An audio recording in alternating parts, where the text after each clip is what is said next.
Akkam jirtan hordoftoota keenya kabajamuuf jaallatamoo guyyaa har'aa dhaabbata tokko wal isin barsiisuuf viidiyoo gabaabduu takka qabadhee dhufeera. Hanga xumuraatti nu waliin ta'an affeerraa keenya. Guyyaa har'aa dhimma hojii ibsa gabaabaa bareedaa tokko waa'ee hojichaa tokko isaatiin kan isinitti qabadhee dhiyaadheera.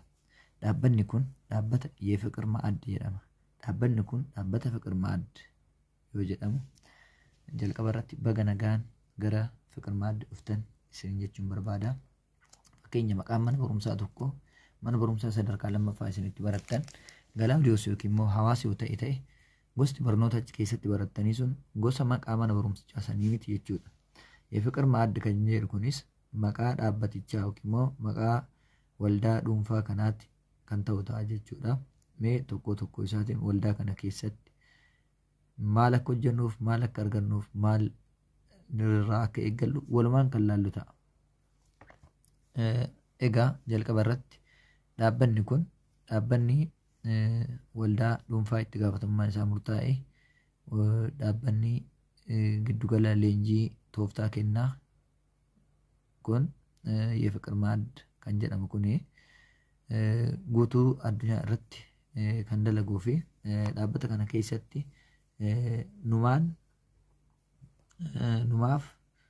numarraa sana jechuun numarraa mallaqni kun iddoo biraatu odoo hin bahin gama keenya gama deebi'u yookiin immoo gama keenya hojjenneetuma kan argannu yoo ta'u, kennaawwan walii kenninu kun immoo haala salphaa ta'een kennaa haala sirrii ta'een qulqullina qabuun kennaa karaalee namoonni jireenya isaanii fayyaadhaan leenjiidhaan akkasumas immoo yaadan mallaqa isaaniitiin itti jijjiiran keessaa isa tokkodha.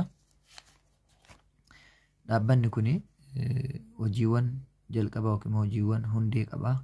Hojiiwwan waliigalaa wanni namni tokko raawwachuu qabu inni jalqabaa $50 kaffaluudhaan yookiin immoo qarshii 2,500 kennaa kennuudhaan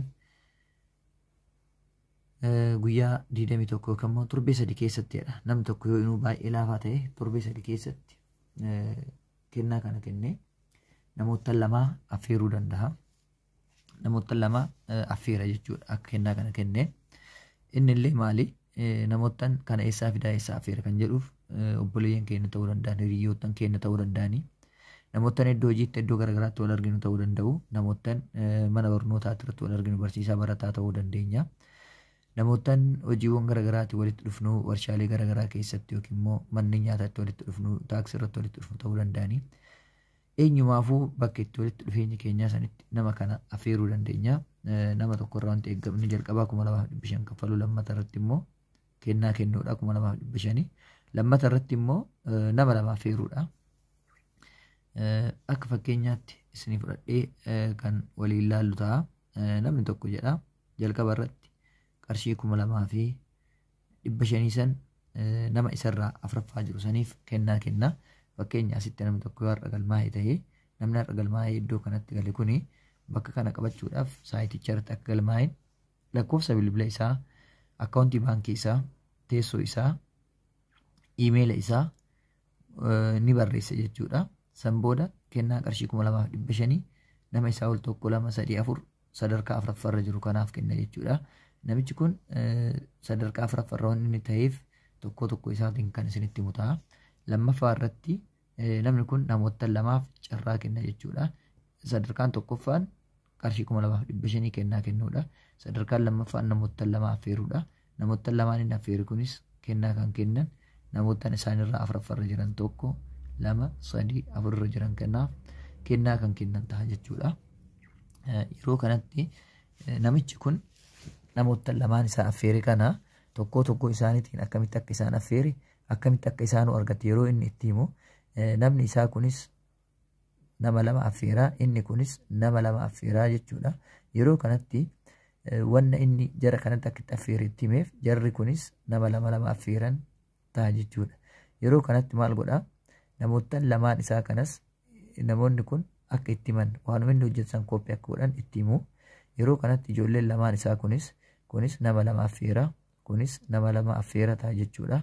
Yeroo kanatti hojii asitti adda ofii eegale san asitti namoota hedduuf carraa hojii kana ni bana.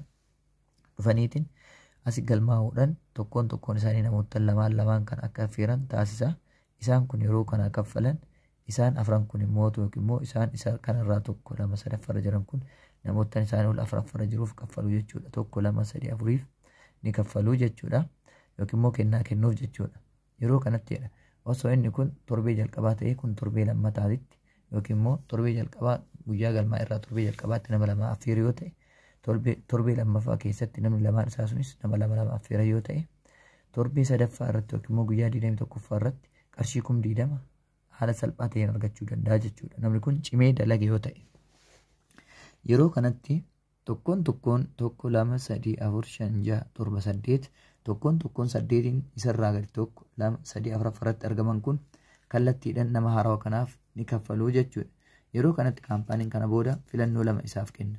Marsaa tokkoffaa yookiin immoo ji'a tokkoffaa keessatti qarshii 20 kee xumurtee jirta. Kan kanatti aanu qarshii 20 xumurtee san irraa itti fufuu barbaadde yoo ta'e iddoo kee kanarra qarshii 20 argatte irraa 7,500 nama sirraa ol afraffaa saniif deebisi.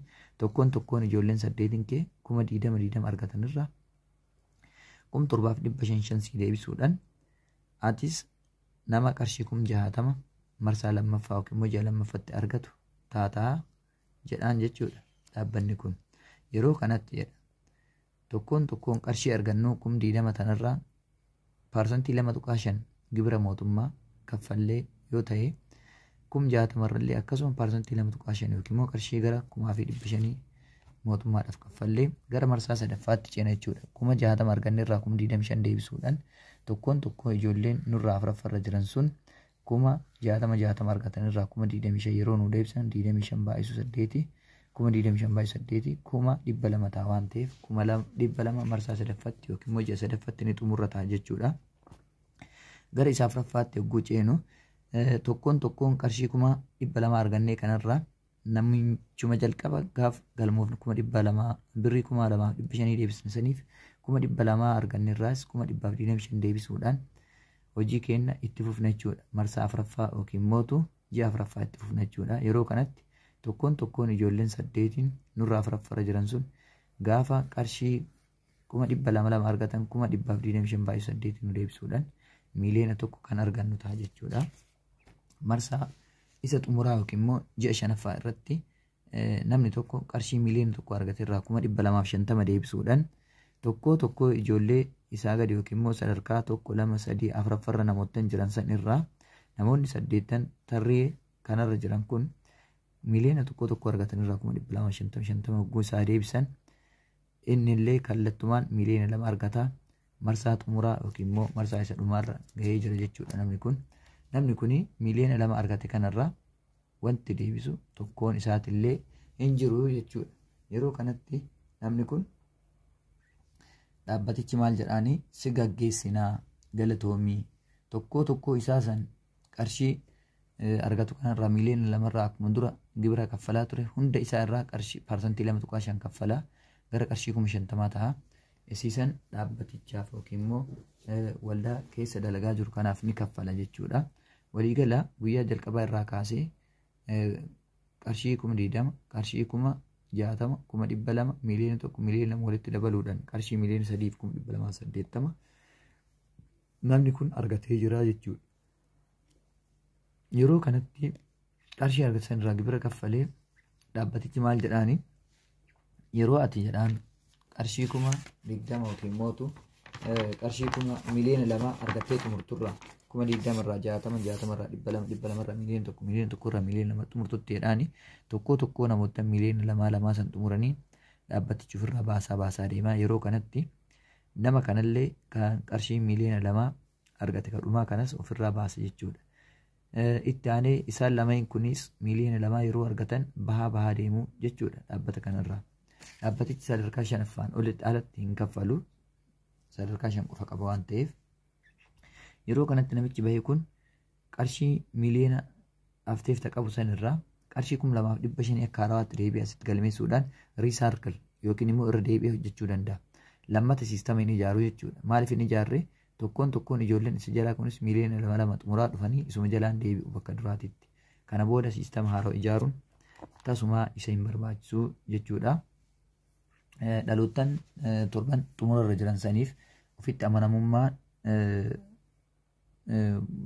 amanamummaa uumaa fi akka ijaaratan taasisa. Namoottan isaan hedduu ta'aniif akka fayyadaman yookiin immoo akka of danda'an qabeenya addunyaa kanaa akka harawaatti akka raabsan taasisa jechuudha. Ofitti amanamummaa akkasumas itti gaafatamummaa dhuunfaa ofii akka ijaaratan taasisa. Hiyyummaa balleessuudhaaf tajaajila dhaabbanni kun. Hiyyummaa addunyaa naannawa addunyaa irra kan jiran keessattuu kanneen akka dhiirotan, dargaggeeyyii, dubartoota, daa'imman jireenya isaanii fooyyessuudhaaf baay'ee tokko tajaajila jechuudha. Dhaloottan torban kan jedhamu asitti dhaloota 1, 2, 3, 4, 5, 6, 7 isa kana jechuudha. Kanaaf dhaabbanni kun dhaabbanni Yefiqir Ma'ad jedhamu kun kan dhuunfaa keessaniiti jedha. Dhaabbata dhuunfaa keessaniiti jedha. Odoo dhaabbanni kun kan dhuunfaa keessanii ta'uu baatte mallaqni komishiinaa kun kan galu yookiin immoo komishiina dhaabbaticha irraa eeggattan ture jechuudha. Mallaqni kun harka isaatti galee achi inni isinii gadhiisa jechuudha. Lammata waliin kan dalaguu dandeenyu sooftiweeriidhaan kan deeggarame, weebsaayitiin kan deeggarame awutomaatika iddoo kamittuuyyuu ufumaan of hojjeta. Iddoon isa hin daangessu. Hawaasa kennaa kennu yookiin immoo hawaasa kennaa kennu kan uumuudha jechuudha dhaabbanni kun. Dhaabbanni kun tola ooltummaa irratti kan hundaa'edha. Dhaabbanni kun hanga ammaa dubbattee jirta. Hayyama qaba. Maqaan isaa maali kan jedhuuf waldaa dhuunfaa giddugala leenjii tooftaa kennaa fedhii irratti hundaa'e Yefiqir Ma'ad itti gaafatamummaan isaa murtaa'e jedha. Kun maqaa dhaabbatichaati. Akkuma jalqaba irratti isiniif kaasuu yaale jechuudha. Afaan sadeeninuu kaa'amee jira. Dhaabbatichi maqaan isaa kana fakkaata. Dhaabbanni kun seera qabeessa hayyama daldalaa hoo qaba wanta jedhu laaluu qabna jechuudha. Hayyama daldalaa eeyyee inni qaba. Hayyama daldalaa kana eessaa argatee eessaa qabaa kan jedhuuf immoo tokko isaa hanga xumuraatti kan waliin laallu ta'a jechuudha. Asuma mootummaa naannoo Oromiyaa irraa godina Shawaa Bahaa magaalaa Adaamaa ganda Gurmuu lakkoofsa biiroo 313 gamoo Minci Gabaa Maakal kan jedhamu giddugala gabaa Minci irra kan argamu jechuudha. Kun hojii hayyamaa hojii daldalaati. Kan itti aanu kun immoo tuyyuu waraqaa ragaa galmeessa daldalaati jechuudha. Dhaabbanni kun dhaabbata seera qabeessa, dhaabbata iddoo kamittuuyyuu seera mataa isaa danda'e eegee hojjetudha jechuudha. Asitti immoo kun hayyama hojii daldalaa bu'uura labsii kanaatiin mootummaa naannoo Oromiyaa irraa kan kennamee fi inti kun dhaabbanni kun PLC yookiin immoo waldaa dhuunfaa itti gaafatamummaan isaa murtaa'e tahee garuu parsantii 10 kaffalaa tajaajila kennaa ta'uu isaati jechuudha. Saarviis yookiin immoo tajaajila kennaa ta'uu isaati.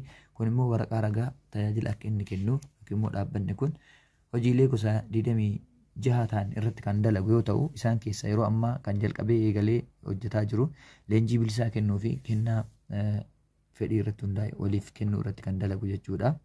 Inni kun immoo tiin nambar yookiin immoo lakkoofsa adda baafannoo gibira kafalaa tokkooti.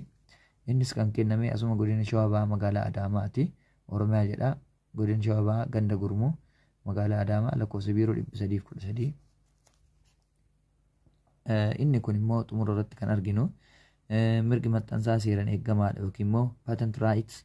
Namni tokko sammuu isaatiin hojii tokko uumee hojii haarawaa yeroo inni hojjetee xumuretti koopiraayitiin sun akka namni biraa irratti fakkeessee hojii kan hin baafnee fi hayyamaa biraa irratti hin baafanneef kan dhorku ta'a jechuudha.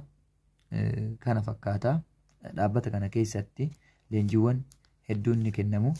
Leenjiiwwan hedduun kennaman sunniin leenjiiwwan akka leenjii habit yookiin immoo leenjii turtii yookiin immoo leenjii bartiilee jedhaman ni kennamu. Leenjiin kanaan alallee tokkoon jireenya keenya leenjiin ittiin of fooyyessuu dandeenyu hojii kamiifiyyuu leenjiin ittiin of jijjiiruu dandeenyu ni kennamu. Kana fakkaata. Dhaabbanni keenya kun tolchee qoratamee dhaabbata kanaan kennamuu qabaa fi hin qabu laallamee hawaasa miidhaa fi miidhuu isaa laallamee hawaasa akka tajaajilu irratti amanamee jennaan dhaabbanni kun hayyama daldalaa kana nuuf kennee har'a hojii akkatti haala kanaan dhaabbanni kun hojjetaa jira jechuudha. Hanga xumuraatti waan nu waliin turtaniif galatoomaa horaa bulaa deebanaa. Egaa seera dambii ittiin bulmaata dhaabbata kanaa torba qaba. Dirqama miseensi tokko bahuu qabu torbaa fi dirqama dhaabbanni kun bahuu qabu tokko isaatiin 6 kan of jalatti qabu yoo ta'u, miseensi dhaabbata kana keessa seeni tokko immoo seenuudhaaf yogguu dhufu dambii ittiin bulmaataa kana yookiin immoo seera dhaabbatichi ulaagaa inni guutuu qabuu fi inni guutuu qabnu beekuun dirqama ta'a jechuudha. Horaa bulaa xumureera.